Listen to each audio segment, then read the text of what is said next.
Assalamualaikum warahmatullahi wabarakatuh. Alhamdulillah, pada kali ini kita dapat bersama dalam slot tazkirah ringkas bertajuk Demi Masa, anjuran Surau Al-Hijrah dan Unit Bimbingan Kaunseling SMK Putrajaya Presin 18-1. InsyaAllah, sesi perkongsian ilmu pada kali ini adalah merujuk kepada kitab Al-Khittatul Barraqah Lizin Nafsit Tawaqah, karangan Dr. Salah Al-Khalidi. اللهم صل على سيدنا محمد الفاتح لما أغلق والخاتم لما سبق والناصر الحق بالحق والهادي إلى صراطك المستقيم وعلى آله وصحبه حق قدره ومقداره العظيم. بسم الله الرحمن الرحيم. InsyaAllah kita akan berkongsi sedikit ilmu yang ada dalam kitab Al-Khittatul Barraqah Lidhin Nafsit Tawaqah. Yang pertama, berkaitan dengan Al-Asr, masa. Maksud masa, zaman, waktu. Al-Asr ni dalam Mu'jam Al-Ma'ani ataupun Mu'jam Arabi. Mu'jam ni kamusnya dalam bahasa Arab. Ya, memberi maksud masa, zaman atau waktu. Dan yang kedua maksudnya dalam Mu'jam Maqayis Al-Lughah memberi gambaran tentang masa ini ialah perahan atau kita menekan sesuatu sehingga memberi hasil. Diibaratkan seperti kita perah buah oren ya sehingga menghasilkan jus ya. Begitulah diibaratkan dengan masa. Kana asru syai' huwa ad-dawtu alaihi li ikhraji ma fihi. Adalah masa ini asru syai', masa kepada sesuatu, huwa ad-dawtu alaihi. Kita tekan, kita isi, kita tekan, kita usaha li ikhraj ma fihi untuk keluarkan sesuatu daripada masa tu apa hasil. Masa yang Allah beri pada kita. Kita buat apa? Ya. Fa inna zamanan nas wa umrahum asr. Sesungguhnya zaman manusia ni dan umur mereka adalah masa tempoh. Di anna yajibu alaihim. Ya, kerana wajib ke atas mereka an yaqsaru asran. Berah masa tersebut. Isi masa tersebut dengan perkara yang berfaedah. Liyuhsinul istifadah. Untuk kita memberi kebaikan, ya, faedah wa istikhraj manafi'ahu wa fawaidahu. Dan untuk kita keluarkan daripada masa itu ialah perkara yang bermanfaat dan yang berfaedah, bukan perkara yang sia-sia. Bila kita sebut Al-Asr, masa, pastinya kita akan teringat dengan suratul Asr, ya, di mana Allah Subhanahu Wa Taala berfirman dan bersumpah. Wal Asr, demi masa. Innal insana lafi khusr. Sesungguhnya manusia itu berada dalam kerugian. Illal ladzina amanu wa amilus salihat. Kecuali orang-orang yang beriman dan beramal soleh. Wa tawasaw bil haqq wa tawasaw bis sabr. Yang berpesan-pesan pada kebenaran dan berpesan-pesan pada kesabaran. Baiklah. Suratul Asr ini ada berkait dengan sifat orang yang beruntung. Ar-Rabihun. Ada 4 ciri yang akan kita tekankan di sini. Yang pertama, Al-Bid'u bil Iman. Bermula dengan iman. Baiklah, iman ini adalah asas. Al-asas al-muharrik ad-dafi'. Asas pendorong penggerak dalaman kita. Yang menjadi pembangkit, ya, al-ba'ith ala asril umur. Pembangkit kepada tempoh masa umur yang Allah beri pada kita. Apa yang perlu kita isi dalam umur kita. Tapi penggeraknya adalah iman kita. Memanglah iman kita ada naik dan ada turun. Dan ada statik. Ya. Tapi perlu kita tahu, iman adalah pencetus kepada tindakan-tindakan yang akan mengisi umur-umur kita. Daripada kita kecil sampailah kita besar. Ya. Dan iman juga merupakan bekalan yang mengisi jalan-jalan orang yang beriman ni terhadap apa yang perlu dia buat untuk mengisi masa umur yang Allah beri pada mereka dengan perkara-perkara amal soleh, dan juga mereka ini berpesan-pesan pada kesabaran dan berpesan-pesan pada kebenaran. Inilah orang-orang yang beruntung. Untuk poin yang pertama. Baiklah, kita akan seterusnya tengok kepada poin yang kedua. As-salihat Samratul iman. Amal soleh ialah buah keimanan. Lahir daripada al-iman, ialah as-salihat. Amal-amal soleh. Poin yang kedua. Jadi amal-amal soleh ini terhasil daripada keimanan. Tushmilu jami' majalat al-hayah. Dia akan menyempurnakan keseluruhan bidang-bidang kehidupan dia. Apa yang dia lalui. Min hina taklifi ila hina wafati.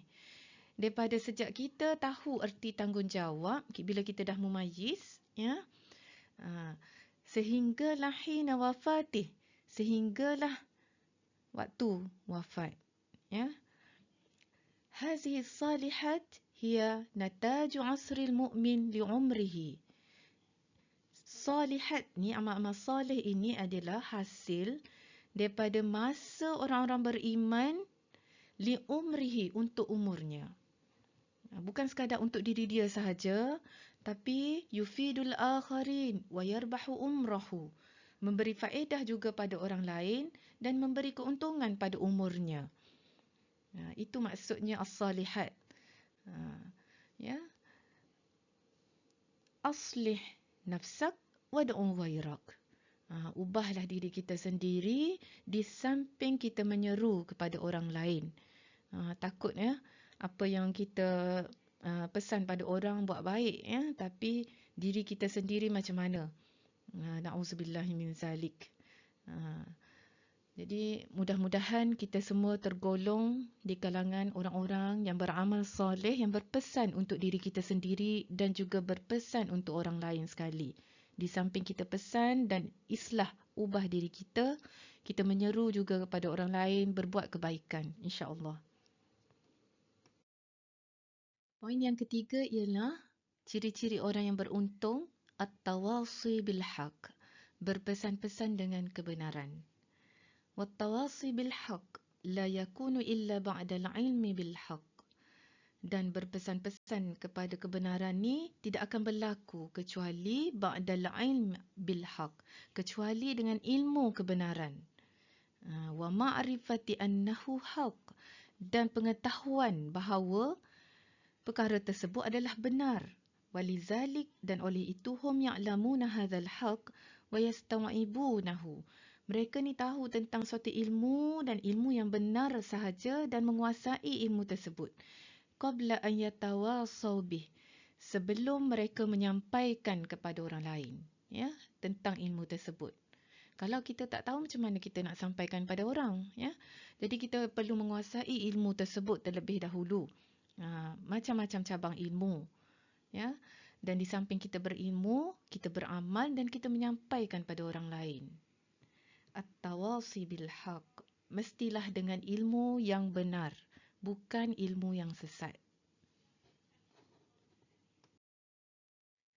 Baiklah, sifat orang yang beruntung yang terakhir, ar-rabihun, ada 4 tadi ya. Yang terakhir ialah at-tawasi bis sabr, berpesan-pesan dengan kesabaran. Yang pertama, orang yang beruntung tadi mempunyai ciri keimanan, ada iman yang menjadi pendorong penggerak dalam diri dia, dalaman dia. Seterusnya akan lahirlah amal-amal soleh. Dan yang ketiga ialah amal soleh tadi, yang kedua ya. Yang ketiga at-tawasi bil haq, yang mana berpesan-pesan pada kebenaran. Kebenaran itu mestilah berasaskan kepada perkara-perkara yang benar sahaja, ilmu-ilmu yang benar sahaja yang kita harus kuasai sebelum kita sampaikan pada orang lain. Baiklah. Kenapa ya kalau kita fikirkan dalam suratul As tadi berpesan-pesan. Maknanya orang yang beruntung ni bukan sekadar untuk diri dia sahaja, tapi dia menyampaikan juga pada orang lain. Ya, menyeru orang lain sama-sama membuat kebaikan, menuju jalan-jalan yang diredai Allah bersama-sama. Betul ya? Kalau kita fikir balik, kenapa ya kalau kita solat seorang-seorang, pahalanya macam nilah sikit. Ya, tapi kalau kita berjemaah, pahalanya lebih banyak. Dalam Islam, ya, apa sahaja yang kita buat kerja secara berjemaah ramai-ramai ini pahalanya banyak. Ya, kembali kepada poin yang keempat, at-tawasi bis sabr, berpesan-pesan kepada kesabaran tadi. Hazat tawasi, dan berpesan-pesan kepada kesabaran ini ialah janji orang-orang mukmin agar mereka beriltizam dengan kebenaran wassabat alaihi dan tetap di jalan di jalan yang diredai Allah, wasabr ala takalifihi wa masyaqatihi, dan sabar di atas tanggungjawab dan kesusahan yang dihadapi sepanjang jalan-jalan kehidupannya. Ya. Dan kesabaran ini memerlukan mujahadah yang tinggi, pengorbanan yang tinggi dalam kita menyeru pada orang lain. Apatah lagi, diri kita sendiri pun kita susah untuk perbaiki, susah menerima teguran orang, ya. Apatah lagi kita nak sampaikan pada orang lain, ya. Na'udzubillahi min zalik. Okey. Li'anna tariq al-haq syaq. Dalam kitab ni disebut sesungguhnya, kerana jalan kebenaran ni adalah susah. Betul, susah jalan kebenaran, macam-macam cabaran. Wal iltizam bihi mukallaf. Dan untuk kita iltizam pada jalan kebenaran tadi merupakan satu tanggungjawab yang amat besar. Jadi orang-orang beriman yadfa'us saman ghalian, akan membayar harga yang tinggi untuk mujahadah diri dia sendiri, di samping menyampaikan pada orang lain sekali. Pengorbanan, mungkin hawa nafsu, keinginannya terhadap perkara-perkara dunia, akan berkurang lebih kepada perkara-perkara akhirat.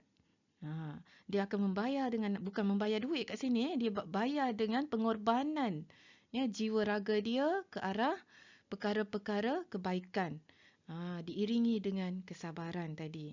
Dia tak kira lah bila kita cerita tentang kesabaran, jalan-jalan kebaikan, banyak dan luas, dalam Islam. Dalam apa-apa jua perkara dalam kehidupan kita, terhadap diri sendiri, keluarga, adik-beradik, terhadap institusi kita kerja, kawan-kawan dan sebagainya.